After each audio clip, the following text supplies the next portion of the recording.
आचार्य भगवंत विद्यासागर जी महामुनिराज की जय जय जय जय। बोलिए गुणायतन प्रणेता शंका समाधान करता भावना योग प्रवर्तक तरुणाई के प्रखर वक्ता पूज्य मुनिवर श्री प्रमाण सागर जी महाराज की जय जय जय। मुनिवर श्री निर्वेक सागर जी शीतल सागर जी महाराज की जय जय जय। मुनि संघ की जय जय जय। प्रिय बंधुओं, तीर्थराज संवेद शिखर की तलहटी गुणायतन परिसर में आयोजित देश के सर्वाधिक लोकप्रिय कार्यक्रम शंका समाधान में यहाँ उपस्थित एवं देश विदेश से जुड़े हुए उन सभी श्रद्धालुओं का जो कि पारस चैनल, जिनवाणी चैनल एवं प्रामाणिक ऐप के माध्यम से इस कार्यक्रम का सीधा प्रसारण देख सुनवा आनंद ले रहे हैं, उन सभी का मैं गुणायतन और श्री सेवायतन परिवार की ओर से हार्दिक हार्दिक अभिनंदन करता हूँ। बंधुओं, अपन यह कार्यक्रम प्रारंभ करें उसके पूर्व मुनि संघ के चरणों में चलते हैं नमोस्तु निवेदित करने के लिए। भो स्वामी नमोस्तु नमोस्तु नमोस्तु। बंधुओं, हमें बड़ी प्रसन्नता है, आज लोगों ने गुणायतन से फिर जुड़ करके अपने आप को संबद्ध किया है गुणायतन से। इनके पुण्य की अनुमोदना मैं चाहूँगा कि आप सभी ताली बजा करके जरूर करें। बंधुओं, आज जिन्होंने स्वर्ण दान के रूप में श्रीमती सरिता जी सेठी हजारीबाग जो प्रतिदिन प्रश्न में सामने रहती हैं, उन्होंने अपनी एक स्वर्ण मुद्रिका यहाँ पर समर्पित की, उनको बहुत बहुत बहुत बहुत धन्यवाद। वहीं बंधुओं, जिन्होंने अपने आप को निर्वाण निधि से निर्वाण मित्र की ओर अपने आप को एक कदम और आगे बढ़ाया है, श्रीमती मनोज जी जैन, धर्मपत्नी श्री सतीश जी जैन, अनुभा जैन, देवरी सागर मध्य प्रदेश से, नेहा नितिन जैन कोलकाता से, मैं निवेदन करता हूँ वो मंच के ऊपर आए और जोरदार जोरदार तालियां बजा करके हम उनका बहुत बहुत बहुत बहुत अभिनंदन करते हैं और गुणायतन श्री सेवायतन परिवार इनका हार्दिक हार्दिक अभिनंदन करता है। मैं निवेदन करता हूं एक बार मंच के ऊपर आ जाएं वो सभी और उनका अभिनंदन करने के लिए मैं आवाज दे रहा हूं। हमारे बीच में हमारे गुणायतन के ट्रस्टी माननीय उपकार परिवार से सागर से प्रेमचंद जी साधना संध्या जी, मैं निवेदन करता हूं कृपया आए और इनका अभिनंदन करेंगे। जोरदार जोरदार तालियों के साथ हम अभिनंदन करते हैं। अति शीघ्र मंच पर पहुंचे, महाराज श्री के समक्ष पहुंचे, आशीर्वाद और हमारा यह सम्मान स्वीकार करेंगे। वहीं बंधुओं, मैं आवाज दे रहा हूं अगले क्रम में जो कि जिन्होंने अपने आप को जोड़ लिया है निर्वाण मित्र से, निर्वाण निधि से निर्वाण मित्र की ओर आए हैं, ऐसे श्री हरीश कुमार जी, लोकेश कुमार जी जैन, श्री दीपेश कुमार जी जैन गुना मध्य प्रदेश से अगर वो यहाँ पर उपस्थित है तो मैं निवेदन करता हूँ वो मंच के ऊपर आए और जोरदार तालियां बजा करके हम उनका भी अभिनंदन करते हैं। हरीश जी यहाँ पर अगर उपस्थित हों तो निवेदन करता हूँ बहुत बहुत बहुत बहुत उनको धन्यवाद। बंधुओं, अब अपन सीधे शंका समाधान के सत्र में चलते हैं पूज्य गुरुदेव के चरणों में और निवेदन करते हैं पूज्य क्षुल्लक श्री स्वरूप सागर जी महाराज के चरणों की वंदना करते हुए कि महाराज श्री मुनि संघ से जोड़ने का उपक्रम और शंका समाधान का आगाज आज आपके मुखारबिंद से होवे, ऐसा निवेदन कर रहे हैं। इच्छामि महाराज श्री मुनि त्रय के चरणों में बारंबार नमोस्तु। प्रथम ऑनलाइन प्रश्न के रूप में शोभा जी जैन पटना से, और ये प्रश्न कई लोगों का है महाराज श्री कि अभी अधिक मास चल रहा है तो इस मास में क्या हम किसी व्रत निमित्त उपवास आदि कर सकते हैं और त्योहार कल्याण आदि किस पक्ष में मानना चाहिए? देखिए, अधिक मास जो होता है उसमें पहले मास के पहले पखवाड़े को और दूसरे मास के दूसरे पखवाड़े को लिया जाता है। बीच के दो पक्षों को अधिक मास में लेते हैं। जैसे वर्तमान में भी दूसरा पक्ष चल रहा है, प्रथम श्रावण का शुक्ल पक्ष ये मल मास है और दूसरे श्रावण का कृष्ण पक्ष है वो मल मास है। तो ये पूरा खत्म होने के बाद फिर जो दूसरा श्रावण आएगा उसके शुक्ल पक्ष से पक्ष लिया जाएगा। महेश जी जन शांतिपुरम सागर से नमोस्तु करते हुए प्रश्न कर रहे हैं महाराज श्री कि आपकी एक पुस्तक दिव्य जीवन का द्वार में एक जगह लिखा है कि नीतिहीनता के 3 कारण हैं। पहला विलासता बहुल वृत्ति, दूसरा आय से अधिक व्यय और तीसरा कृत्रिम अपेक्षाओं का विस्तार। इसमें 2 तो समझ में आते हैं लेकिन तीसरा कृत्रिम अपेक्षाओं का विस्तार समझ नहीं पा रहा हूं, कृपया समाधान करें। कृत्रिम अपेक्षाओं का विस्तार का मतलब केवल यही है कि व्यक्ति अपने बनावटी और दिखावटी जीवन को प्रमुखता देता है। दूसरों के साथ जब अपनी होड़ करना शुरू कर देता है तो वैसी स्थिति में व्यक्ति अपनी हस्ती और हैसियत से बढ़ चढ़ करके काम करने की कोशिश करता है। जब आमदनी कम होती है, खर्चे ज़्यादा होते हैं, अपने आप को ज़्यादा बेहतर साबित करने की चेष्टा की जाती है तो ऐसे व्यक्ति को फिर अनुचित मार्गों का अनुसरण करना पड़ता है जो उसे अनैतिकता की ओर अग्रसर करता है। और इसलिए मैंने कहा कृत्रिम अपेक्षाओं का विस्तार नीतिहीनता का एक प्रमुख कारण है। प्रश्नों के लिए अब चलते हैं मंचासीन मुनि संघ के चरणों में, और सर्वप्रथम निवेदन है पूज्य शुल्क श्री 105 चिद्रूप सागर जी से कि अपने प्रश्न के माध्यम से हमें लाभान्वित करें। पूज्य मुनित्रय के चरणों में बारंबार नमस्तु। महाराज जी, महाभारत में जब युद्ध का प्रसंग था तब वहाँ के युद्ध के लिए जो भूमि चुनी गई कुरुक्षेत्र, उसका निर्णय बहुत सोच समझ के किया गया था। तो क्या क्षेत्र का प्रभाव हमारे भावों पर पड़ता है? बेशक क्षेत्र का गहरा प्रभाव हमारे भावों पर पड़ता है। मैं आपको बताऊं, महाभारत की भूमि के चयन की जब बात आई, जब युद्ध अटल हो गया, कहाँ लड़ा जाए, तो सब लोग गए, श्री कृष्ण भी साथ में थे। देखा एक व्यक्ति खेत में पानी दे रहा था, खेत में हल जोत रहा था। उसकी धर्मपत्नी अपने दूध पीते बच्चे को लेकर उसका खाना पहुंचाने आई।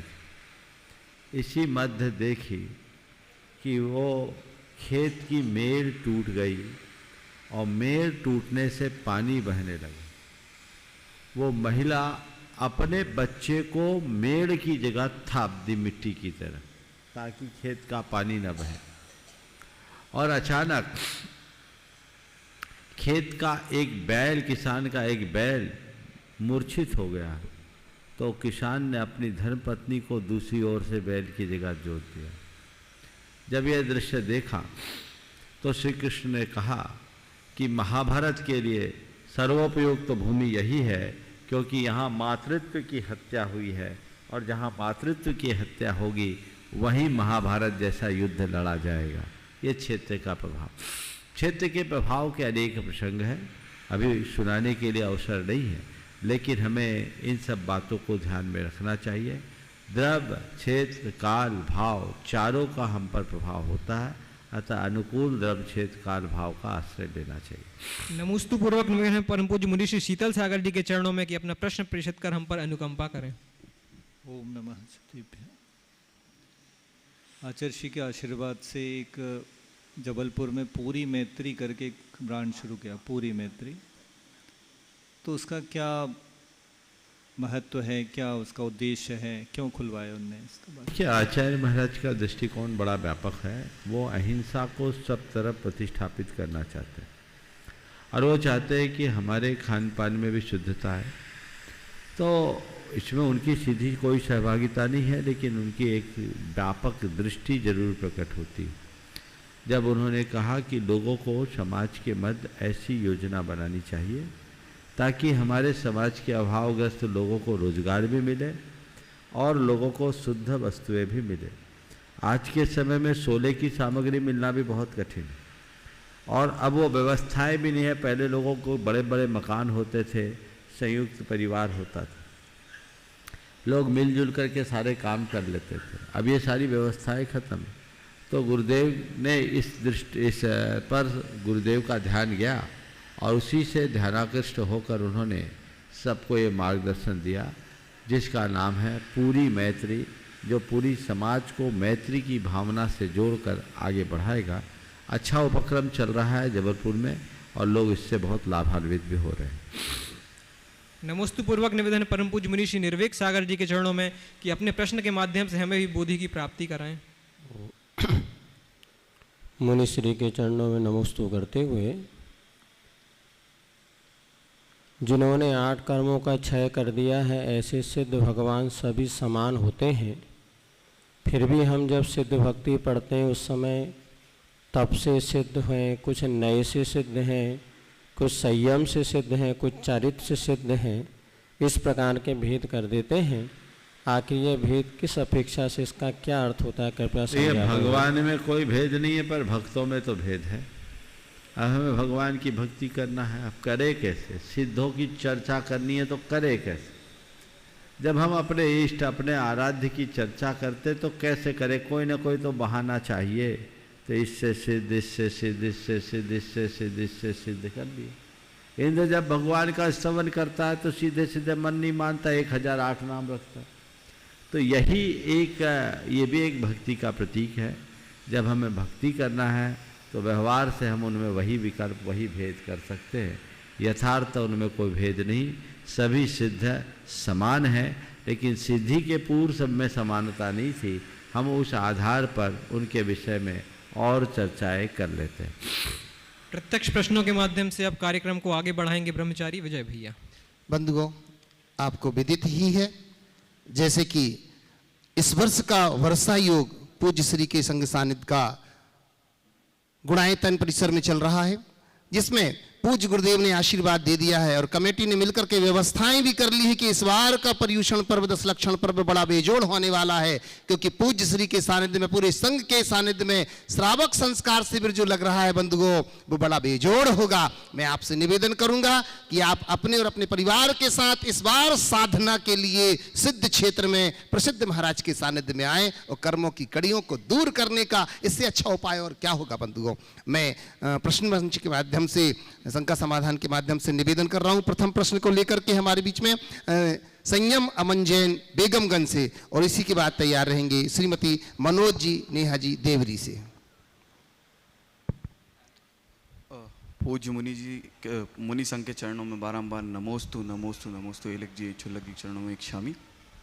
महाराज जी, मेरा प्रश्न यह है कि आचार्य श्री ने प्रवचन में एक बार बताया था कि संलेखना पूर्वक अगर मरण होता है तो जीव के 2-3 ही भाव बाकी रह जाते हैं।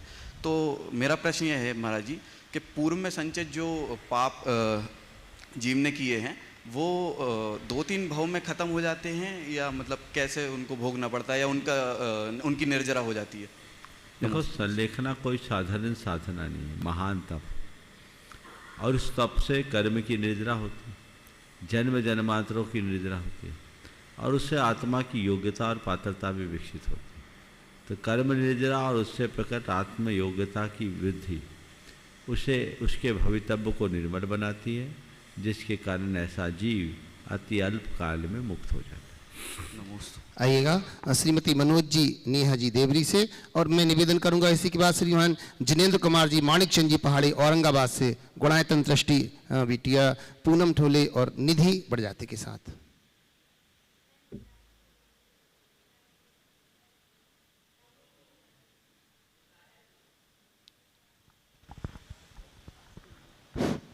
नमोस्तु गुरुवार।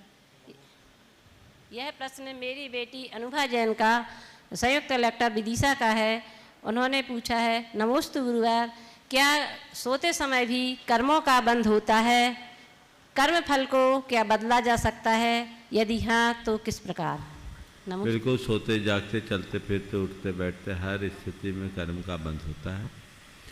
हाँ, कर्म फल को हम कुछ अंशों में बदल सकते हैं, फल भोगते समय नहीं, लेकिन कर्म बंध से कर्म फल भोग के मध्य उसे हम परिवर्तित कर सकते हैं। अशुभ कर्म को हम अपनी विशुद्धि से बदलते हैं, और संकलेश से हम अपने शुभ कर्मों को अशुभ कर्म में बदल सकते हैं। इसको संकवन कहते हैं। हमारे पास बहुत सारी क्षमताएं हैं, हम अपनी भाव विशुद्धि के बल पर काफ़ी कुछ परिवर्तन कर सकते हैं। निवेदन कर रहा हूं श्रीमान जिनेंद्र जी माणिक चंद जी पहाड़ी औरंगाबाद से, गुणायतन ट्रस्टी, और इसी के बाद फिर तैयार रहेंगे अंशुल जैन मेहरोनी ललितपुर से। महाराज जी के चरणों में त्रिबार नमोस्तु नमोस्तु नमोस्तु इच्छामि। महाराज जी, मेरा क्वेश्चन था कि तत्वाद सूत्र के 10 अध्याय होते हैं, तो वो पढ़ने से, शुद्ध तरीके से पढ़ने से हमें एक उपवास का फल मिलता है। तो मतलब एक उपवास का फल कैसे मिलता है? उसमें तो सिर्फ अर्थ का वर्णन किया गया है ना? किसका वर्णन किया गया? अर्थ बताया गया है ना उसमें 10 अध्याय में। हाँ, देखो, तत्वार सूत्र हमारे जिनवानी का सार है, और जिनवानी के अध्ययन से कर्म का क्षय तो होता ही है। ये हमारा स्वाध्याय नाम का एक तप है, और उससे उत्पन्न विशुद्धि से ऐसा कहते हैं कि तत्वार सूत्र का पाठ करने से एक उपवास का फल मिलता है। यदि श्रद्धा पाठ करेंगे सुनिश्चित रूप से फल मिलेगा, इसमें कोई संशय नहीं। आइएगा अंशुल जैन मेहरोनी ललितपुर से। एक सवाल और बोलो। महाराज जी, जैन धर्म में साधु और श्रावकों के लिए चातुर्मास का क्या महत्व है, और हम जैसे श्रावक कैसे पालन करें इसका? देखिए, साधु मूल तो चातुर्मास तो साधुओं का है। साधुओं का चातुर्मास इसलिए कि बरसात के दिनों में जीव जंतु की उत्पत्ति अधिक होती है, इसलिए विहार न करे, संचार न करे, एक स्थान में रहकर अपने विशिष्ट साधना करे। तो साधु साधना करने की दृष्टि से चातुर्मास करते हैं। श्रावकों के लिए इसका लाभ उठाने का मौका मिल जाता है। आज के समय में सभी साधुहीन सत्वी है, अब उनको भी समाज के मध्य रहना पड़ता है। तो श्रावकों को लगता है और दिन तो हम साधु को रोक नहीं सकते, चातुर्मास में कम से कम एक साथ रोकने का सुअवसर मिलेगा। तो एक साल रोकने का सुअवसर मिलेगा तो चलो लाभ मिलेगा। तो साधुओं के लिए अपनी साधना का लक्ष्य है और श्रावकों के लिए आराधना का। तो चातुर्मास में विशेष आराधना का अवसर मिल जाता है। इसलिए श्रावक और साधु दोनों के निमित्त चातुर्मास एक उत्सव का रूप ले लेता है, महोत्सव का रूप ले लेता है। अंशुल जैन मेहरौनी ललितपुर से और तैयार रहेंगे इसके बाद ऋषभ जैन आरोन गुना से। पूज्य गुरुदेव के पावन पुण्य श्री चरणों को मैं त्रिकाल बार बारम्बार नमोस्तु करते हुए महाराज श्री, मेरी जिज्ञासा यह है कि आज समय में मृत्यु का क्या कारण है? अस्वाभाविक मृत्यु का क्या कारण है? असमय मृत्यु। जी महाराज। देखिए, अकाल मरण है, साता वेदनी और अल्पायु दोनों इसमें एक कारण बन सकती है। जिनके जीवन में तीव्र विपत्ति होती है उनके साथ ऐसा होता है। ये कुल मिलाकर अशुभ कर्म का ही प्रतीक माना जाएगा। महाराज जी। ऋषभ जैन आरोन गुना से और इसके बाद तैयार रहेंगे तुषार रमणीक जी सोनगिरी महाराष्ट्र से अपनी पूरी टीम के साथ। समस्त मुनि संघ को नमोस्तु नमोस्तु नमोस्तु। महाराज जी, मेरा प्रश्न है, गणित का सवाल। गणित में जीरो का गुना, जीरो किसी भी संख्या में जीरो का गुना करने से समस्त परिणाम जीरो आ जाता है। इसी प्रकार पृथ्वी गोल है महाराज जी, अगर पृथ्वी की समस्त क्रियाएं गोल हैं, जीरो को उसमें समस्त क्रियाएं होती हैं तो उनका परिणाम भी जीरो ही होगा, चाहे पुण्य की क्रियाएं या पाप की क्रियाएं। तो महाराज जी, कि पुण्य की और पाप की क्रियाएं हम क्यों करें? बिल्कुल मत करो ना, हम तो कह रहे जीरो कर लोगे तो तुम हीरो बन जाओगे। एक दिन मैंने कहा था जीरो से हीरो बनो। जब मैंने अल्फ़ाबेट पर प्रवचन किया तो जब जेड लेटर आया तो मैंने जीरो से हीरो बनने का ही मार्ग बताया, समझ गए? और उसमें मैंने इस बात का उल्लेख किया, गोल है, जीरो पूर्णता का प्रतीक है। 360 डिग्री बनता है जीरो में, एक वृत्त बना दो, समझ गए? सबको शून्य कर दो, जीवन में जो भी है शेष उसको अशेष कर दो, निश्शेष अशेष को निश्शेष कर दो, सब समाप्त, सब खाली हो जाए। पर हम लोग जीरो करते कहाँ? हम लोग तो बहुत कुछ भर लेते, इसलिए पड़े हैं। सब जिसने जीरो कर दिया वही सिद्ध परमात्मा हीरो हो गए, समझ गए? हमें करना क्या है? जो कर्म कलुष है उसे शून्य में कर देना है। पर वह तभी संभव होगा जब इस झूठे संसार को हम शून्य मानेंगे। ये संसार शून्य है, जीरो है, इसका कोई हल नहीं है। इस धरती पर जो कुछ भी अर्जित करो अंत सबका जीरो है। होना क्या है? राख, इसके अलावा क्या है कुछ? चाहे लाख हो चाहे करोड़, अंत में क्या होगा? राख और खाक, इसके अलावा क्या होगा? बस इस सत्य को जो जाने लेता है वो किसी व्यामोह में नहीं फंसता। नमोस्तु महाराज जी, नमोस्तु। तुषार रमणीक जी सोनगिरी, रोहित संदीप, सन्मति प्रमोद और अक्षय रत्नकीर्ति पूरी टीम के साथ। और उसके बाद मैं निवेदन करूंगा हमारे गुणायतन के सीईओ माननीय सुभाष जी। मुनि संघ के चरणों में नमोस्तु नमोस्तु नमोस्तु। महाराज जी, मेरा प्रश्न यह है कि आराधना पाठ में एक लाइन आती है कि पाए धर्म के चार, चाहू नित अधिक उत्साह सो। तो मेरा प्रश्न है कि धर्म के चार पाए कौन से हैं? देखिए, आराधना पाठ में जो चार पाए बताए वो चार आराधना के, दर्शन आराधना, ज्ञान आराधना, तप आराधना और चालित आराधना। यदि मैं इन्हें पूरा कर लिया तो मेरा बेड़ा पार। निवेदन कर रहा हूँ माननीय सुभाष जी, गुणायतन सीईओ। अच्छा लीजिए। हाँ महाराज जी के चरण, महाराज जी के चरणों में नमोस्तु नमोस्तु नमोस्तु। हमारे सोनगिर में महाराज वर्धमान सागर जी के आशीर्वाद और प्रेरणा से मंदिर का जीर्णोद्धार का काम चल रहा है। तो सब तन मन धन से तो सहयोग कर रहे हैं, लेकिन हम युवा लोगों को उसमें क्या एफर्ट देने चाहिए? बिल्कुल, युवा लोगों को एकदम ठान लेना चाहिए कि जब तक मंदिर न बने तब तक हम लोग चैन से नहीं रहेंगे। अपना अंश दान उसमें देंगे और समाज के लिए एक अच्छा वातावरण बनाएं।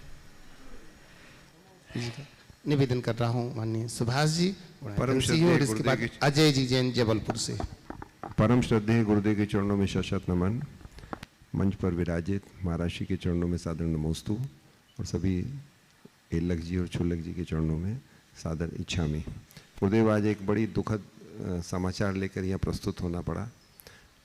हमारे ट्रस्टी श्री जतेंद्र कुमार जी नजा ललितपुर से, उनका 25 तारीख को कल आकस्मिक निधन हुआ, देवलोक गमन हुआ। इससे और उनके परिवार पूरा हम लोगों से जुड़ा है, आपसे जुड़ा है, आपका बहुत गुरु भक्त परिवार है का, विशेष रूप से सतीश जी नजा जो उनके चाचा हैं और बाकी लोग भी सभी जुड़े हुए हैं। गुरुदेव, उस परिवार में ऐसी क्षति हुई, हम लोग बहुत उससे व्याकुल हैं, उनका परिवार भी बहुत व्याकुल है। आपका आशीर्वचन और आपका संदेश इस विषय में नमोस्तु। देखिए, निश्चित ये घटना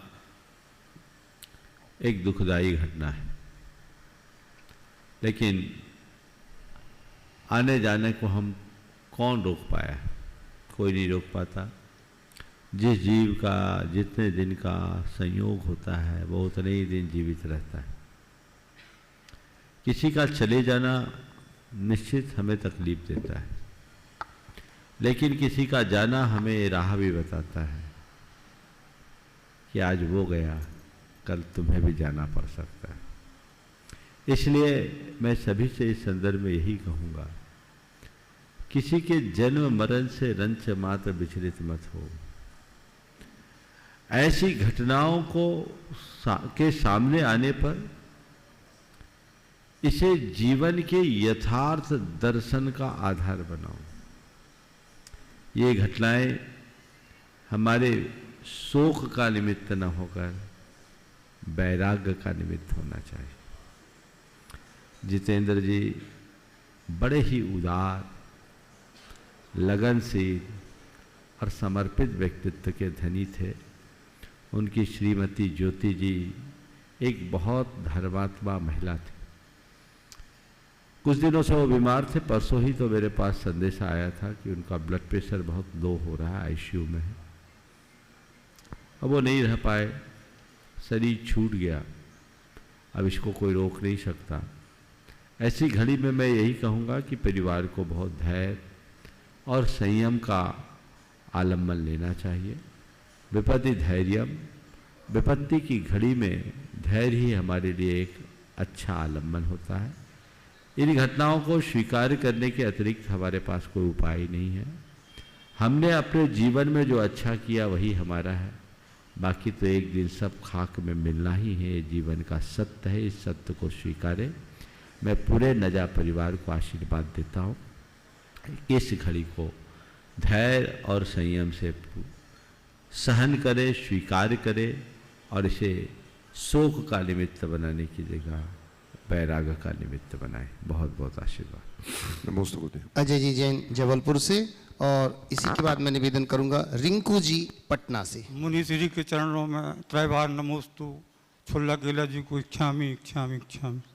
मुनि श्री, कोई साधु खाली पड़े घर या देवालय में आके ठहर जाए तो क्या वे अगारी कहे जाएंगे? दूसरी तरफ कोई गृहस्थ, फिर से बोलिए। कोई साधु किसी खाली पड़े घर या देवालय में आके ठहर जाएं तो क्या वे अगारी कहे जाएंगे? दूसरी तरफ यदि कोई गृहस्थ अपने परिवार को छोड़कर वन में बसे तो क्या वह अनगारी कहा जाएगा? समाधान कर। सवाल तो ये है कि ये सवाल जिनने खड़ा किया उनसे ही पूछो कि लाए कहाँ से। हमारे आचार्य उमा स्वामी को पता था कि आने वाले दिनों में लोग इसका गलत अर्थ निकाल सकते हैं, इसलिए उन्होंने सूत्र ही दे दिया कि अनुव्रतो गारी। जो अनुव्रती है वो अगारी है, चाहे घर में रहे चाहे घर छोड़ के रहे। और महाव्रती अनगारी। समझ गए? जो अनुव्रती है वो आगारी है, महाव्रती सब परिग्रह से मुक्त है, उसका स्वामित्व कहाँ? यदि घर में स्वामित्व है तो उसका महाव्रत कहाँ? फिर तो उसकी व्यवस्था ही अलग होगी। स्वामित्व मुक्त होने के कारण वह अनगारी है, और वो घर में रहे चाहे वन में रहे, योगे वियोगे भुवने वने वा कहीं रहे, उसके लिए सागार नहीं कह सकते, वो सदैव अनगार ही। नमोस्तु। रिंकू जी पटना से, और इसके बाद तैयार रहेंगे अमन जैन बेगमगंज से। गुरुवर नमोस्तु नमोस्तु नमोस्तु। मेरा एक शंका है कि जब कोई शिल्पकार किसी पत्थर को मूर्ति के रूप में गढ़ता है, तो क्या कोई भी शिल्पकार किसी भी पत्थर से मूर्ति को गढ़ सकता है, या फिर पत्थर में भी अपना गुण होना चाहिए जो मूर्ति में परिवर्तित होता हो? बहुत अच्छी बात है। आप तो देख रहे हो यहाँ शिल्पकारों को कितनी अच्छी मूर्ति गढ़ रहा है ना। ये बात सही है कि पत्थर को गढ़ने में शिल्पकार की बड़ी भूमिका होती है, पर उसमें पत्थर की योग्यता की भी भूमिका है। हर पत्थर में अच्छा शिल्प नहीं उभरता, इसलिए जब कोई शिल्पी किसी पत्थर को आकार देना चाहता है तो पहले पत्थर को देखता है कि ये उस लायक है कि नहीं। अगर मैं इसे शास्त्रीय शब्दों में कहूँ तो बाहर का निमित्त उतना ही काम करता है जितनी की अंतरंग की योग्यता। कुम्हार मिट्टी से घड़ा बना सकता है, लेकिन सूखी मिट्टी से नहीं, मिट्टी के लौंधे से, और लौंधा भी बहुत गीला हो तो नहीं, वैसे ही लौंधे को मिट्टी से घड़े का आकार दे सकता है जो घड़े में परिणत होने की योग्यता रखती। इसी प्रकार सद्गुरु भी हमारे लिए निमित्त है। वो एक शिल्पी की भांति है, वे एक कुंभकार की भांति है। उनके संपर्क में आने वाले भक्त और शिष्यगण पाषाण या मिट्टी की तरह, जिनमें वैसी योग्यता होती वो आकार ले लेते हैं, और जो उस तरह की योग्यता से शून्य होते हैं वहीं के वहीं पड़े रहते हैं। अमन जैन बेगमगंज से, और इसके बाद निवेदन करूंगा हीरा जी बड़जात्या हजारीबाग से अपनी पूरी टीम के साथ। महाराज जी के चरणों में नमोस्तु। महाराज जी मेरा प्रश्न ये है कि आज के टाइम में जो नवयुवक लोग हैं वो टैटू बहुत कराते हैं, तो महाराज जी ये उचित है टैटू कराना? क्योंकि काफ़ी लोग तो महाराज जी का चित्र भी टैटू करा लेते हैं, और जिस पे वो बिलीव करते हैं वो सब भी टैटू करा लेते हैं। देखिए, ये बिल्कुल गलत बात है। अपने शरीर के साथ इस तरह से छेड़छाड़ करना अच्छी बात नहीं है। पूरा सुंदर शरीर को लोग असुंदर कर देते, काला काला हो जाए, ये अंधानुकरण है। पुराने समय में इसे गुदना कहा जाता था, और गुदना बहुत सीमित होता था केवल इसलिए कि उससे हमारी पहचान बनी रहे। अब ये आज के पढ़े लिखे लोगों का पागलपन है, कुछ तो भी अंकित कर लेते हैं और अपने सुंदर शरीर को बर्बाद करते हैं। ऐसा नहीं करना चाहिए, और साधु संतों का चित्र टैटू के रूप में नहीं होना चाहिए, उन्हें तो हृदय में अंकित करना चाहिए। हीरा जी बड़जात्या हजारीबाग से, और निवेदन करूंगा वीणा जी काला गया से, गुणायतन ट्रस्टी। मैं हजारीबाग से हीरा बड़जात्या। महाराज जी कल हम लोग नहीं रहेंगे, इसलिए पहले 2 लाइन। तुझे सूरज कहूँ या चंदा, तुझे दीप कहूँ या तारा, सारे जग का नाम रोशन कर दिया हजारीबाग का राज दुलारा। नमस्ते महाराज जी, नमस्ते महाराज जी, नमस्ते महाराज जी। ढलना तो एक दिन सभी को है, चाहे इंसान, ढलना तो सभी को एक दिन है, चाहे इंसान हो या सूरज। तो मेरी शंका है कि हम रोज सूरज जैसा हौसला लेकर कैसे रखें कि रोज ढल के भी हम हर दिन नई उम्मीद के साथ अपने दिन की शुरुआत करें। नमस्ते महाराज जी। मेरा तो ये कहना है कि अगर सूरज जैसा गुण हम ले आए तो हमारे लिए कहीं कठिनाई नहीं होगी। सूरज ढलता है, फिर उजाला देता है, उगता है। अब ढलने को मैं 2 अर्थ में ले रहा हूँ, एक अस्त होना और एक एडजस्ट होना। अगर सूर्य अस्त होता है तो भी वो उग जाता है, और व्यक्ति का पतन होता है तो भी उसका उत्थान होता है। पर दूसरे संदर्भ में मैं कहूँ तो यदि अपना उत्थान चाहते हो तो ढलो। ढलने का मतलब एडजस्ट हो जाओ, परिस्थितियों के साथ सामंजस्य बना के रहो। जैसा माहौल हो उसके अनुरूप ढलोगे तो स्थितियाँ ठीक रहेगी, और उसमें ढलने में असमर्थ होगे तो चीज़ें बदल जाएगी। इसलिए ढलना कभी बुरा नहीं है, जो ढलता है वही आगे चल पाता है। हम लोग ढल गए महाराज जी। नमस्ते महाराज जी, नमस्ते महाराज जी। निवेदन कर रहा हूँ वीणा जी काला गुणायतन ट्रस्टी, और इसके बाद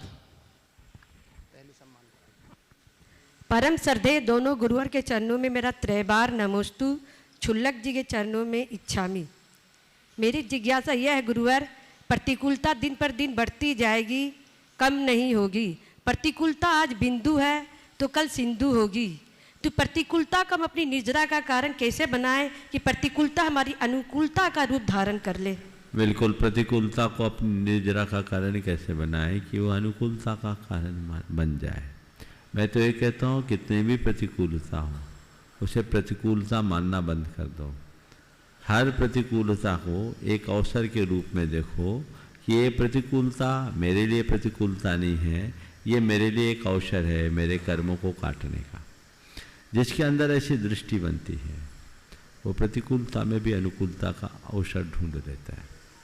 मेरे संपर्क में एक सज्जन है, उसकी धर्मपत्नी बड़ी कर्कशा है, इतना ऊल जलूल बोलती है कि सुनने वाला तरस खा जाए। औरों से तो फिर भी ठीक बोले, लेकिन अपने श्रीमान से तो कभी सीधे मुख बात नहीं करते। एक दफे तो मेरे कमरे के बाहर ही अपने पति को तरह तरह से उपाधियां जल रही थी। मुझे भी तरस आया, लेकिन वो आदमी चुपचाप सुन रहा था। जब मेरे पास आया मैंने पूछा भैया क्या कर रहे हो? उसने कहा महाराज निर्जरा कर रहा हूँ, विवाह के 42 वर्ष बीत गए, ये भी बीत जाएंगे। एक सज्जन मेरे पास बैठे थे, बोले महाराज इनके सामने बड़ी समस्या है। उन्होंने कहा माफ़ करिए, मेरे सामने कोई समस्या नहीं, मैं इसे अपनी तपस्या मानता हूँ। माफ़ करिए, मेरे सामने कोई समस्या नहीं, मैं इसे तपस्या मानता हूँ। मैं आपकी तरह घर से निकलना चाहता था, आपकी तरह मैं घर से निकलना चाहता था। सन 1978 में मेरे परिवार के लोग माने नहीं, मेरी शादी कर दी। शायद मेरी नीति मुझे इसी रूप में तपस्या कराना चाहती होगी, इसीलिए मुझे ऐसी पत्नी मिली। मैं उसका आभार मानता हूँ, वो मुझे सुनाती है, मैं चुपचाप सुनकर अपना कर्म गलाता हूँ। ये कोई किस्सा नहीं सुना रहा हूँ, व्यक्ति के जीवन में घटित घटना सुना रहा हूँ। यदि तुम्हारे हृदय में ऐसा कुछ घट जाए तो कोई समस्या रहेगी नहीं, समस्या को भी तपस्या बना सकोगे। दृष्टि बदलो, मन आनंदित हो गया। अगर व्यक्ति में ये दृष्टि हो तो वो दुखी हो ही नहीं सकता। उसने कहा फिर और एक बात आगे बोला, महाराज जी लोग पागल को भी तो झेलते हैं, मेरी पत्नी में और सब अच्छाइयां हैं, मेरी निर्जरा होती है। एक तत्वज्ञानी की यही दृष्टि होती है। तो जो जीवन के यथार्थ को समझकर चलता है उसमें न विचलन होता है न भटका। नमस्ते गुरुवर। बंधुओं, बड़े सम्मान के साथ आवाज दे रहा हूं आज हमारे बीच में हमारे गुणायतन के शिरोमणि संरक्षक माननीय राजेश जी, श्रीमती अंजू जी, पुत्र वधु अंकित जी, यशा दर्शित चंद्रपुर महाराष्ट्र से हमारे बीच में बड़े सम्मान के साथ उनको मंच पर बुलाता हूं। पूरे परिवार के साथ एक बार मंच के ऊपर आए और इनका अभिनंदन करने के लिए मैं आवाज दे रहा हूं। हमारे गुणायतन से जो जड़ से जुड़े हुए हैं, निवेदन कर रहा हूं कपूर जी कोटा समर्पित गुणायतन के लिए, वो अपना प्रश्न भी रखेंगे, पहले उसके पूर्व इनका अभिनंदन करेंगे। मैं निवेदन कर रहा हूं शिरोमणि संरक्षक राजेश चंद जी, श्रीमती अंजू जी, पुत्र वधु अंकित जी, यशा दर्शित चंद्रपुर महाराष्ट्र से कृपया मंच के ऊपर आए। निवेदन कर रहा हूं हमारे शिरोमणि परिवार से हैं और इनका अभिनंदन करने के लिए आ रहे हैं कपूर जी कोटा।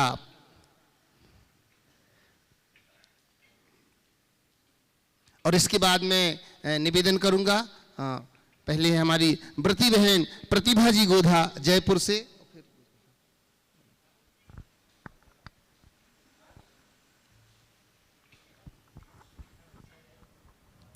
अभिनंदन, जोरदार तालियों के साथ हम इनका अभिनंदन करते हैं। पहले कपूर जी कोटा अपना प्रश्न रखेंगे, फिर उसके बाद प्रतिभा जी गोधा। अच्छा, बहुत बढ़िया। पहले अपना प्रश्न रख रहे हैं अंकित जी हमारे शिरोमणि संरक्षक परिवार से। सबसे पहले अपना दर्शित भाई, बहुत बढ़िया, जोरदार तालियों के साथ पहले हम इनका अभिनंदन करते हैं। और बेटा दर्शित अपना प्रश्न रख रहे हैं पूज्य श्री के सानिध्य में, और फिर मैं निवेदन करूंगा कपूर जी कोटा। नमोस्तु महाराज जी। जब मैं मंदिर जाता हूँ मेरी मम्मा बोलती है कि सच्चे मन से दर्शन करना, तो मेरा प्रश्न ये है कि सच्चा मन क्या होता है? बहुत अच्छा सवाल। सच्चे मन से दर्शन करना, आपने पूछा है सच्चा मन क्या होता है, समझ गए?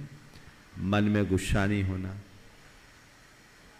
मन में लालच नहीं होना, मन में डर नहीं होना, और भगवान का भक्त बनकर जाना, और भगवान के सामने जाकर कुछ मांग नहीं करना, एक ही भावना भाना है, भगवान मेरे हृदय में सद्बुद्धि हो, मेरे मन में श्रद्धा हो, मेरे मन में आपकी भक्ति बढ़े, इस मन से भरकर भगवान के पास जाओ, इसी को सच्चा मन कहते हैं। ठीक है,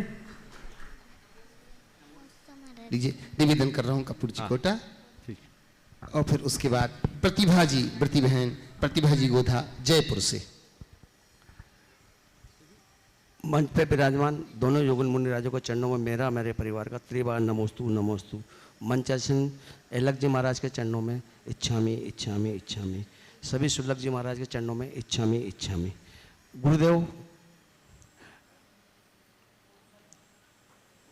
गुरुदेव नमो जिनानम का अर्थ क्या होता है? पहला प्रश्न तो ये है। दूसरा, इस एक सिद्ध चक्र मंडल के उसमें मैंने पढ़ा है पुरुष वेद से मोक्ष पधार है, दूसरा बताया स्त्री वेद से मोक्ष पधार है, तो स्त्री वेद का मतलब क्या होता है, अर्थ क्या होता है? देखिए, नमो जिनानम, जिनेन्द्र भगवान को नमस्कार, अनंत परमात्मा जिनेन्द्र है, उनको नमस्कार करना नमो जिनानम। फिर दूसरी बात, पुरुष वेद स्त्री वेद आदि है, तो द्रव्य वेद और भाव वेद होते हैं। द्रव्य से सभी पुरुष होते हैं, भाव से जो पूर्व में पुरुष या स्त्री रहे उनको पुरुष वेदी स्त्री वेदी कहते हैं। यथार्थ मोक्ष न पुरुष को होता है, न स्त्री को होता है, न नपुंसक को होता है। मोक्ष तो अपगत वेदियों को होता है, समझिए। नमस्ते।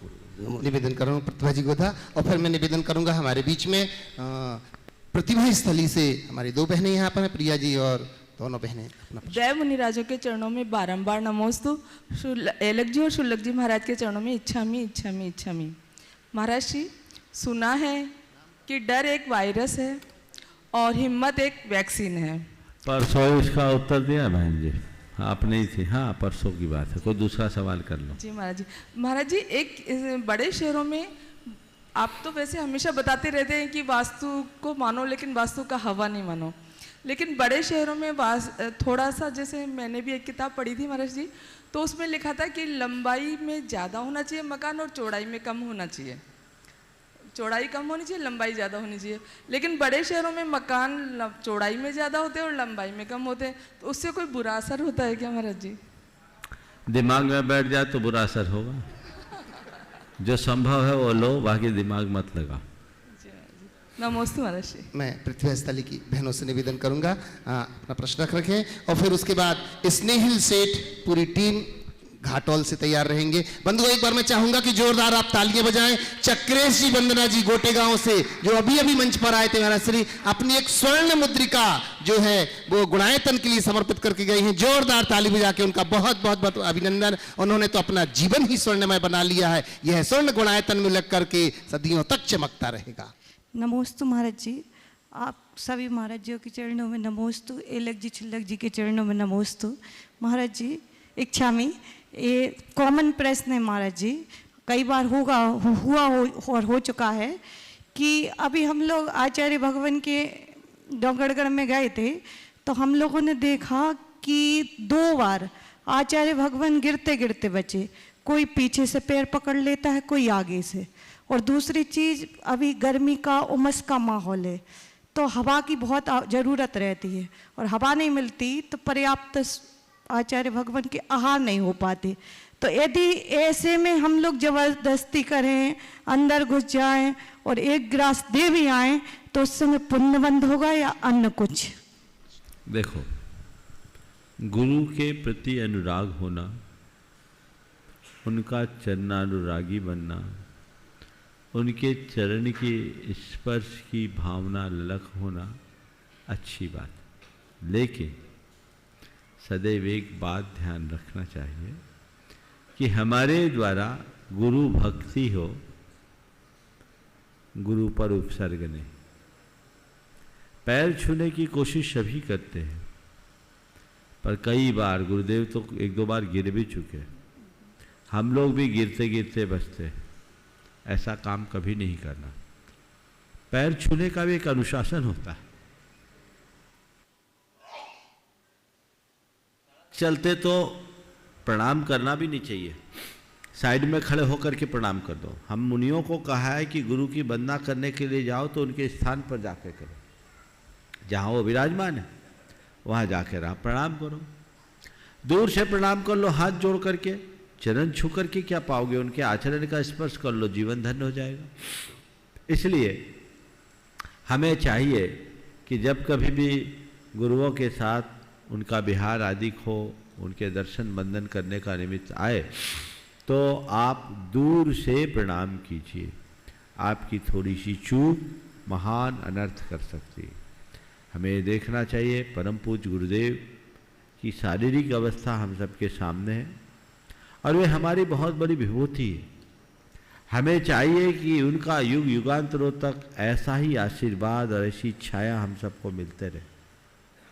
उसके लिए हमें तत्परता दिखानी चाहिए और दूर से प्रणाम करना चाहिए। मैं तो सभी को कहूँगा कि नियम ले लो, चरण तभी छूना जब वो अपने स्थान पर बैठे हों और अवसर हो, नहीं तो दूर से हाथ जोड़कर अनुमोदना कर लो, उससे ज़्यादा लाभ मिलेगा। इसी तरह चौके आदि में आहार देते समय हमारा आहार देना महत्वपूर्ण नहीं है, उनका आहार निरंतराय होना महत्वपूर्ण है। अनुमोदना करके भी लाभ लिया जा सकता है। घुसपैठ करके आप आहार दोगे और आपके निमित्त से कोई व्यवधान हो गया तो वो महान अंतराय का कारण बनेगा और वो आपके भी अंतराय में निमित्त बनेगा। इसलिए ऐसा काम मत कीजिए। भावों के अतिरेक में यदि इस तरह का कृत्य किसी के द्वारा होता है तो महाअनर्थकारी सिद्ध होता है। इनसे पूरी तरह दूरी बना के रखना चाहिए। नमोस्तु महाराज जी, नमोस्तु। तैयार हैं? आ जाएं। स्नेहिल सेठ टीम घाटोल से, जहां हमारे पूज्य मुनिवर श्री विमल सागर जी महाराज का वर्षा योग चल रहा है धर्मनगरी घाटोल से, और इसके बाद फिर तैयार रहेंगी साक्षी जैन कन्याधाना से पूरी टीम के साथ। महाराज जी के चरणों में त्रिबार नमोस्तु नमोस्तु नमोस्तु। महाराज जी, मेरा शंका ये है, अभिषेक करते समय भगवान की प्रतिमा को रखे रहना चाहिए या फिर लगातार अभिषेक होना चाहिए? और कई बार बीच बीच में प्रतिमा को छोड़कर लोग चले जाते हैं, तो कृपया इसका समाधान दीजिए। देखिए, अभिषेक करते समय अभिषेक होना चाहिए और जितनी देर अभिषेक की क्रिया चल रही है उतनी देर अभिषेक महोत्सव होना चाहिए। कदाचित बीच में अन्य कई चीज़ें जुड़ती हैं तो उसके लिए यत्किंचित प्रतीक्षा करे तो उसका समय अत्यंत होना चाहिए। ऐसा नहीं कि किसी की प्रतीक्षा में भगवान को रोक के रखे, उचित नहीं। नमस्ते।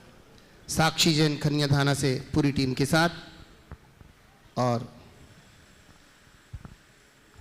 ओम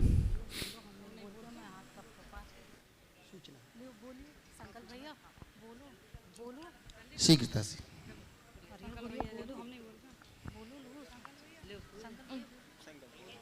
बंधुओं, बड़ी प्रसन्नता है हमें। पूज्य गुरुदेव ने इस बार जब आशीर्वाद दिया, इस सम्मेद शिखर की तलहटी गुणायतन परिसर में पूज्य श्री के वर्षा योग का, तो आशीर्वाद जब दिया उस समय तक तो पूज्य श्री ही थे और छुल्लक जी थे, पर उसके बाद जब एक और सूचना आई कि एक दो नहीं 3 महाराज और आ रहे हैं बंधुओं, तो ये खुशी का पार न रहा। जब इतना योग बन गया है, 9 का पूर्णांक हो गया है, तो इस बार का जब शिविर लगेगा बंधुओं 10 लक्षण महापर्व में, तो वो भी पूर्णता को लेकर के होगा और यह आगाज होगा आगामी जब पर्युषण पर्व के बाद होगा। अष्टानिक महाव्रत जब यहाँ पर आएंगे, सिद्ध छेद, सिद्ध चक्र विधान और प्रसिद्ध महाराज के सानिध्य में, वह भी बड़ा बेजोड़ होने वाला है। इनके लिए मैं आपसे निवेदन करूंगा कि पहले से अपना मन बना लें और मन बना करके गुणायतन कार्यालय से संपर्क करें या कि प्रामाणिक ऐप के माध्यम से अपनी सूचना दें, जिससे कि हम आपकी पूरी व्यवस्था कर सकें। आपसे निवेदन है कि जरूर इसमें शामिल होकर के पुण्यार्जन कीजिएगा। और साथ ही साथ बंधुओं, मैं आपसे कहना चाहूंगा, गुणायतन का ये जो कार्य चल रहा है, जो लोग प्रत्यक्ष में आकर के देख रहे हैं, दिन रात से लोग लगे हुए हैं इस कार्य को पूर्ण करने के लिए कि आगामी जो फरवरी माह है जो आएगा 2024 का, वो हमारे लिए इस गुणायतन के पंचकल्याणक की शुभ सूचना लेकर के आए। ऐसी मंगल भावना अपन सब लोग भा रहे हैं। तो आपसे निवेदन करता हूं, आपके सहयोग के बिना ये कार्य नहीं हो पाएगा बंधुओं। तो आप अधिक से अधिक मात्रा में जुड़ करके इसमें तन मन धन से अपना प्राणपण से समर्पित होकर के इस कार्य में अपना सहयोग देवे। निवेदन कर रहा हूं। कन्यादाना टीम अपना प्रश्न रख रहे हैं। महाराज जी के चरणों में नमोस्तु नमोस्तु नमोस्तु। महाराज जी, मेरी शंका नहीं, शंका के साथ साथ झिझक भी है एक, कि मेरा शंका है और झिझक भी है कि जैन धर्म है और बहुत कम संख्या में जैन धर्म रह गया है। और मैं इसमें देखता हूँ कि इस जैन धर्म में बहुत सारी विचारधाराएं चल रही हैं। कुछ लोग जैनों में ही मूर्ति मानते हैं, कुछ लोग मूर्ति नहीं मानते, कुछ लोग मुनियों को मानते हैं, कुछ लोग मुनियों को नहीं मानते, कुछ लोग स्त्रियों से अभिषेक करवाते हैं, कुछ लोग नहीं करवाते हैं। तो मैं जानना चाहता हूं कि महाराज जी, इसमें से कौन सही है और हमें किसका पालन करना चाहिए? इस पछड़े में बिल्कुल मत पड़ो, समझ गए?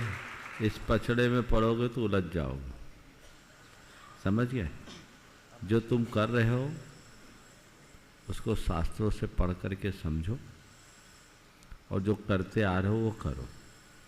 एक पेड़ होता है तो पेड़ जैसे जैसे बढ़ता है उसकी शाखाएं प्रशाखाएं भी वैसे वैसे बढ़ती। कोई डाल मोटी होती है, कोई डाल पतली होती है, कोई केवल फुनगी बन के रह जाती है और कोई बहुत फैल जाती। लेकिन सबका मूल क्या होता है? एक होता है। इसलिए जितने भी परंपराएं हैं सब किसकी शाखा है?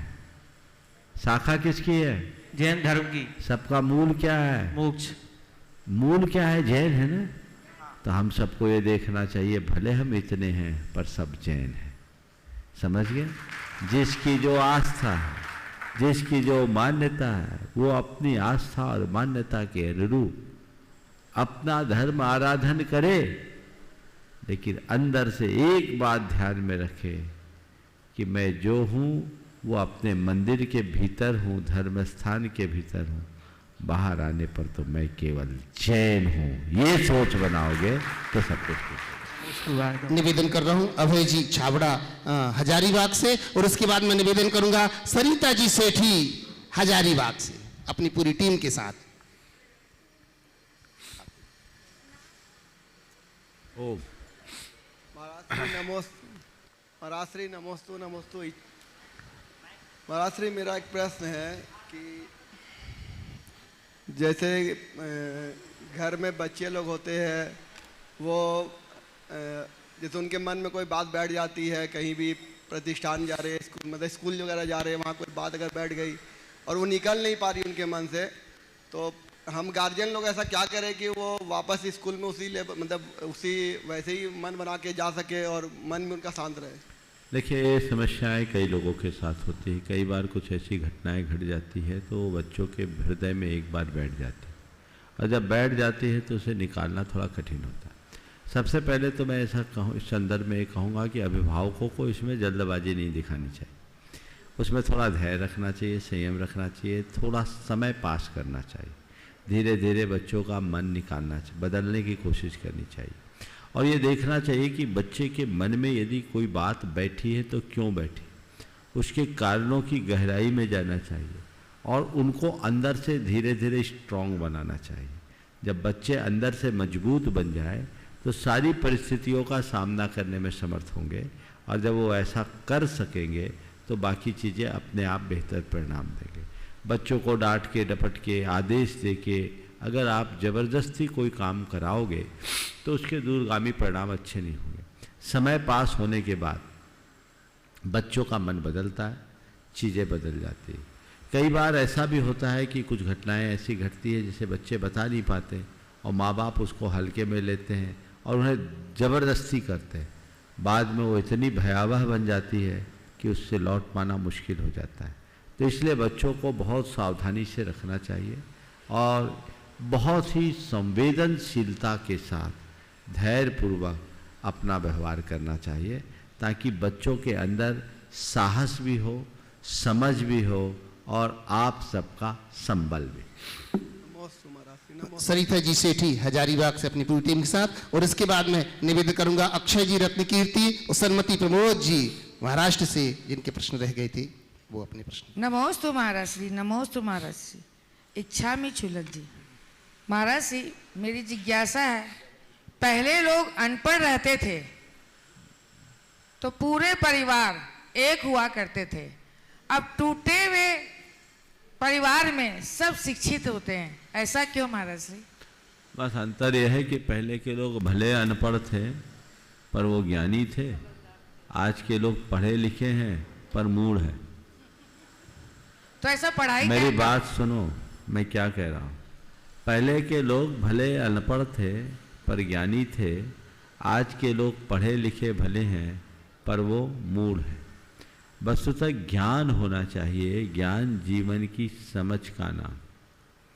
जिनके हृदय में हित अहित का विवेक हो, सच्चे अर्थों में उन्हें ही हम समझदार या ज्ञानी कह सकते हैं। आज के लोगों में लिटरेसी तो बढ़ी है, ज्ञान नहीं बढ़ा। लिटरेसी है अक्षर ज्ञान पा लिया, हमने जो पढ़ाई की है वह केवल पैसा कमाने की पढ़ाई की। काश जीवन बनाने का ज्ञान पाया होता तो ये समस्याएं नहीं होती। पुराने लोग ऐसे ही थे जो जीवन दृष्टा थे, वो जीवन को समझते थे, जीवन को बना करके चलते थे, तो उनका परिणाम बहुत अच्छा था। आज लोग उससे विमुख हो गए, इसलिए सारी स्थितियाँ बदलते जा रही। हमें चाहिए हम पढ़े लिखे, चाहे जितना पढ़े लिखें, लेकिन सदैव इस बात का ध्यान रखें कि हमारी पढ़ाई सतही ना हो, हमारी पढ़ाई जीवन मूलक हो। नमोस्तु महाराज। निवेदन सन्मति प्रमोद अक्षय जी, और फिर तैयार रहेंगे शोभेंद्र जैन ललितपुर। नमोस्तु महाराज जी। सम्य शिखर जी को शाश्वत तीर्थ कहते हैं, तो मेरा प्रश्न यह है कि अब पंचम काल के बाद षष्ठम काल में प्रलय आएगा, तब यह तीर्थ नष्ट होएगा क्या, ऐसा ही बना रहेगा क्या? देखिए, पर्वत शाश्वत नहीं है, स्थान शाश्वत है। जब पंचम काल के बाद छठा काल आएगा, प्रलय आएगा, तो ये धरती चूर चूर हो जाएगी, उसमें सम्मेद शिखर भी चूर चूर हो, एक योजन नीचे तक चकनाचूर हो जाए। फिर सुकाल आएगा तो फिर पर्वत का विकास होगा। समझ गए? स्थान शाश्वत है, पर्वत नहीं। ठीक है? ओम। शुभेंद्र जी जल्दी से ललितपुर से। नमोस्तु गुरुवर। गुरुवर, मैंने कहीं पढ़ा था कि प्रार्थना ऐसे करो कि जैसे भगवान पर सब कुछ निर्भर है, और प्रयास ऐसे करो कि जैसे सब कुछ आपके ऊपर निर्भर है। तो हम ऐसी प्रार्थना और ऐसा प्रयास कैसे करें कि सब हमारे ही अनुकूलता के अनुसार हो? देखो, सब मेरे अनुकूल बने ऐसी प्रार्थना मत करो, चाहे जो हो उसको मैं अनुकूल बना लूँ, ये प्रार्थना करो। तो कैसे? क्या बोल रहा हूँ? सब मेरे अनुकूल बने ऐसी प्रार्थना कभी मत करो, चाहे जो घटे मैं उसे अनुकूल बना सकूं, प्रभु से यही प्रार्थना करो। क्योंकि एक बात ध्यान रखना, प्रभु ने हम सबको एक ही संदेश दिया है कि तुम जो कुछ भी बनोगे अपने दम पर बनोगे, किसी के कहने पर नहीं।